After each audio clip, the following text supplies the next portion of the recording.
ಮುಖ್ಯಮಂತ್ರಿಗಳಾದಂತ ಹೇಮಂತ್ ಬಿಸ್ವಾಸ್ ಶರ್ಮಾ ಅವರೇ, ನಮ್ಮ ಪಕ್ಷದ ಅಧ್ಯಕ್ಷರಾದಂತ ಸನ್ಮಾನ್ಯ ನಳಿನ್ ಕುಮಾರ್ ಕಟೀಲ್ ಅವರೇ, ನನ್ನ ಸೋದರರು ಮಾಜಿಯ ಪರಿಷತ್ತಿನ ಸದಸ್ಯರಾದಂತ ಸಿದ್ದರಾಜ ಅಣ್ಣನವರೇ, ಲೋಕಸಭಾ ಸದಸ್ಯರಾದಂತ ದೇವೇಂದ್ರ ಅಣ್ಣನವರೇ, ನನ್ನ ಸೋದರರು ಮಾಜಿ ಸಂಸದರಾದಂತ ಫಕೀರಪ್ಪನವರೇ, ನನ್ನ ಸೋದರಿ ಮಾಜಿ ಸಂಸದರಾದಂತ ಜೈ ಶಾಂತಕ್ಕನವರೇ, ನಮ್ಮ ವಿಧಾನ ಪರಿಷತ್ತಿನ ಸದಸ್ಯರು ಆದಂತ ಸನ್ಮಾನ್ಯ ವೈಎಂ ಸತೀಶ್ ಅವರೇ, किसी का पास किसान क्रेडिट कार्ड है तो उनको 10,000 रुपया सरकार एक्स्ट्रा देने का भी व्यवस्था करेगा।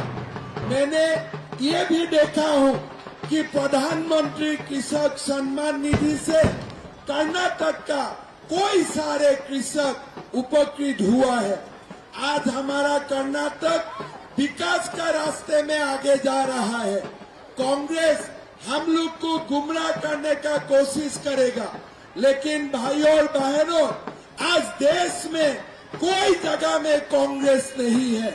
अभी अभी उत्तर पूर्व में इलेक्शन हुआ, नागालैंड में कांग्रेस को 0 सीट मिला, मेघालय में 2 सीट मिला और त्रिपुरा में 3 सीट मिला। गुजरात में वो लोग हारा, उत्तर प्रदेश में हारा। देश का भी कोई प्रदेश में कांग्रेस नहीं है।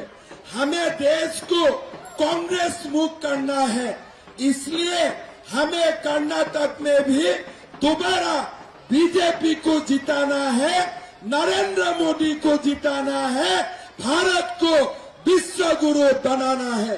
भाई और बहनों, हमारा जो कर्नाटक का इलेक्शन है ये हमारा सेमीफाइनल है। हमारा असली लक्ष्य क्या है? मोदी जी को देश का दोबारा तीसरा बार प्रधानमंत्री बनाना है, और ऐसे प्रधानमंत्री बनाना नहीं, इस बार मोदी जी को 400 सीट से भी ज्यादा देकर प्रधानमंत्री बनाना है। ये श्रीरामुलु जी जब बेल्लेरी से जीतेगा, कर्नाटक में जब दोबारा बीजेपी का सरकार बनेगा, तब मोदी जी भारत का प्रधानमंत्री बनना निश्चित हो जाएगा।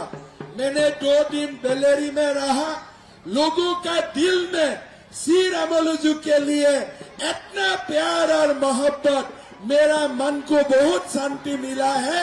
हमारा जननेता है, मेरा रिक्वेस्ट होगा दोबारा कर्नाटक का अंदर में ही आप लोग श्रीरामुलु जी को सबसे ज्यादा वोट से ये बेल्लेरी से जिताइए। यही रिक्वेस्ट करते हुए मैं मेरा वाणी को विराम देता हूँ। धन्यवाद। जय हिंद, वंदे मातरम।